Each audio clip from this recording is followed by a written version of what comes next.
are now watching Color Me Crypto, Digital Cash Decoded. Like, share, comment, subscribe. And if you enjoy the video, visit us on Patreon for exclusive content. If you want a little money to get started on your cryptocurrency journey low risk, consider creating a Nexo account with the referral link in the description. You will get $25 in Bitcoin. All you have to do is deposit $100 and let that $100 sit for 30 days. After 30 days, you can pull your money out with an additional $25 in Bitcoin absolutely free. Peace. Yo, Color Me Crypto, Tales from the Dark Web, episode 2. It is right now July 27th, 5:38 a.m. Where I'm at, just got off of work. I feel really good. I pretty much worked on this. It's like a PowerPoint. I'm just going to screen record. I worked on this all night at work pretty much just to show how busy I was at work. But, you know, I had a lot of fun reading about this. I had a lot of different sources. Unfortunately, I did forget to send over the notes to my computer here at home. But I'm going to eventually get those notes in the description for those of you who want to read about this on your own time. But we're going to be talking about this woman here on the screen. Her name is Whitney Franks. Before I even get started, big shouts out to Dwayne McClain, Pat Rock 1982. That's DMTV. I paid him some money for a little promo on his channel. He looked out for me, got in contact back with me on Gmail, and made it happen. And you know, I want to shout out him as well as the people who subscribed to my channel off of his video that he posted up yesterday. So I really appreciate that. But we're going to talk about this woman here on the screen. Her name is Whitney Franks. She's 26, and she was basically sent to jail over in the UK for soliciting murder. And like I said, I had a lot of fun working on this one. I did a lot of different research, you know, cross-referencing sources and stuff. Fortunately, no one was hurt, but we're going to talk about it because Bitcoin was involved. So she told the jury she was convinced the website in question, which she had uncovered through watching true crime documentaries, was a scam and wanted to prove it to herself out of curiosity. That's a bold-faced lie if I ever heard one. But so basically she was saying that she went on the website and actually tried to send someone money over the website to prove to herself that it was fake. But we're going to get into the story. I'm going to let y'all decide. So these are her words in the ad. I'm looking for the murder of a woman. I have 1,000 pounds and I am willing to pay more once I am paid. This woman has caused a lot of problems for myself and others. Please, can you help sort this out? So basically what she did, she bought about 283 pounds worth of Bitcoin on August 20th, 2020. And then a few days after, she sent that money to another address. She withdrew the funds.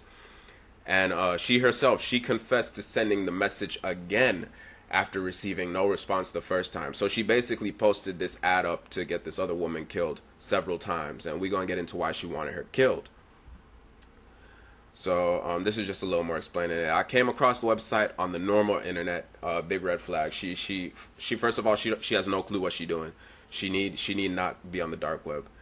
Which explained a step-by-step guide on how to access it. Franks revealed that she had made several posts to the website, including the address, details, and the Facebook profile of Miss Rutna. That's the other woman in this story. And then we got this. I found this comment funny. He says a hitman for 1,000 pounds. Where's she looking? Wish. I just thought that was funny. Threw that on there. And this is where the hearing for her sentencing took place at the Reed and Crown Court. After just 4 hours of deliberation, the jury, 10 men, 2 women, delivered a unanimous verdict, and a judge immediately sent her to the cells to await sentencing. Cells, that's just prison, pretty much. I guess that's what they call it in the UK. And so I got 2 pictures here on the screen. The picture in the back, that's the Sports Direct where she actually worked and where this whole, you know, problem of her wanting to get someone knocked off started. So, according to the prosecutor, Franks had started an affair with her store manager, James Prest, in 2016. Rutna, I'm going to show y'all a picture of Rutna later. Rutna joined the team in 2017 and also started having an affair with Prest. By 2018, Franks switched branches to Bletchley, and Rutna and Prest began their relationship.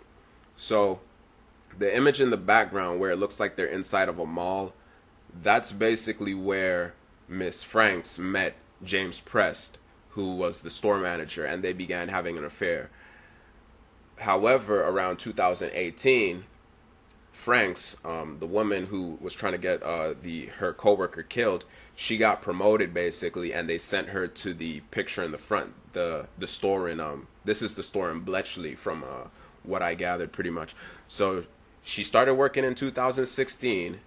About 2 years later, she got promoted, but a year before she got promoted, the other woman came onto the scene and started having an affair with Prest. So this is her here, the potential victim. She's a few years older. She's 29. And pretty much they had some text message conversations between them, but I think this is where it started, so I'll put this on the screen. In a brief interaction at a bus stop they would occasionally see each other at, Franks asked Miss Rutna about Mr. Prest, and she admitted they were seeing each other. And the thing is, she asked her if, they had seen each other after she already asked Prest, because she went to Prest store where he was managing at and asked him, and he said, nah, they're just friends. And then I guess she, came and asked the woman in question herself. So this is the guy, the Big Don. James Prest started work at the Milton Keynes branch in August 2014, a year before Whitney Franks. And Franks asked James if anything was going on between them, him and Ruth, and he said no, they were just friends. And I just put some comments up on here. These people I thought were funny. Why he looked like he belonged in a Wiener commercial. And then some other guy on a different website said, Mr. Ladies Man, so the rumors were true. If you work for Sports Direct Management, you get all the ladies. And then he, Mr. Loverman Shaba, I just thought that was funny. He threw that on there for the shits and giggles, really. And so here's pretty much what happened. Police were contacted by BBC investigative journalist Carl Miller. That's Carl Miller's picture on the screen, who came across the messages asking for a hitman. Police took Rutna from work to a safe house and told her about the existence of the message. She responded saying, I have a hunch of who it is, and she named Whitney Franks. So the police actually, they tried to find her at work first, but they actually tried to find her at her home, because the ad that I showed earlier, it included pretty much everything. It included Miss Ruth's phone number, maybe not her phone number. It had her address. It had her picture from Facebook. It had where she worked, and I say phone number even though I'm not sure, but definitely Miss Franks and Miss Rutna were in contact. They were texting back and forth, and Franks was trying to use that pretty much as like leverage to try and get Prest back. She was crazy over that, man. And basically police arrested Franks on September 10, 2020. So this is an email from Franks to Prest, the manager. I can give you the entire world, James. If you can, give me a chance. I think you could be the happiest you have ever been in your life. I truly mean it. I hope you're doing well inside and out. I have been trying to sort out my anxiety. I have found some things that could help, so I'm going to give them a go. And that's pretty much the end of the story. It's just really sad that this woman tried to get another woman killed over a man that was already married. He was married, and what this man would do, what Mr. Prest here would do, he would pretty much wait until nighttime, and he would like sneak out of his house when his wife and 2 children were asleep, and he would go see whichever woman was like he was dealing with at the time. I guess it was like kind of an on and off thing, but back to the Bitcoin thing, because that's what we really care about. So Bitcoin is 100% a public ledger, and what that means is anyone can see your transactions. Unfortunately for her, she admitted to it, and I feel if I was her lawyer, not again, like, don't be trying to hire no one to kill no one, but if I was her lawyer, I would not even try to say that I wanted to see that it was like a scam. I wanted to test the waters with this website. I knew it couldn't be real. That is that is the worst lie you could ever come up with. Now, if she had been like you know, like a half truth and said something like, yes, I bought the Bitcoin and I withdrew it shortly after to a private wallet, something like that, no one can really say anything about that. However, what I think happened was Mr. Miller here, the website in question, which obviously none of the articles have, and I don't feel like going out of my way to find it. Basically, I think the website he was on is what's called a honeypot. And a honeypot is basically an attractive website or service or whatever, and it's designed to lure people in. And from a like cybersecurity standpoint, that's more like you want a hacker to go on there, and you know, it's like a decoy system basically. So what I think it was is basically the police had set up, this is just my theory, the police had set up this website to where they'll, you know, like advertise murder, like murder for hire services, and then they would try and link back anyone who, you know, sent payments to that address, because obviously there was a Bitcoin address on that website. What they would do is they'd probably try and trace that transaction back to the owner of the address. And unfortunately, this woman just didn't know what she was doing. Anyone who's bought cryptocurrency knows that an exchange will do a KYC check, and that stands for Know Your Customer. If they don't know you, they're not going to sell you cryptocurrency.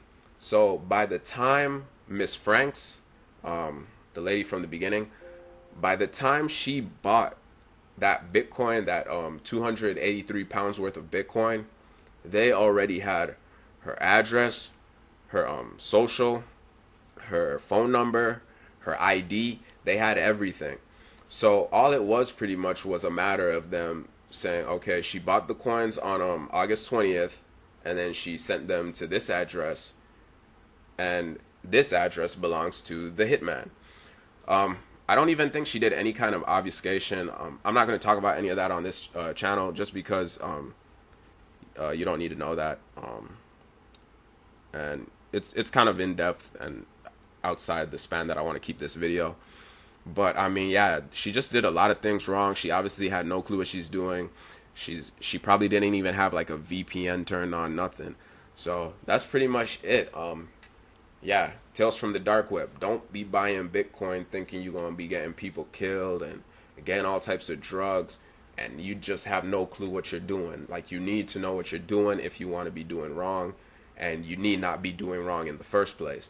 So that's all I have for this episode. Much love. I am going to put a link to my Nexo referral. You're pretty much going to get $25 for letting $100 sit in a deposit account for 30 days.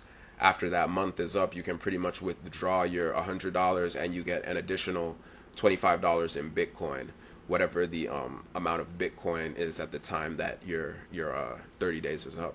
So yeah, much love, peace. Thanks for watching the video. And again, big shout outs to the DMTV family for, you know, showing me love on this channel, and you know, trying to get some really good content out there for y'all. Peace.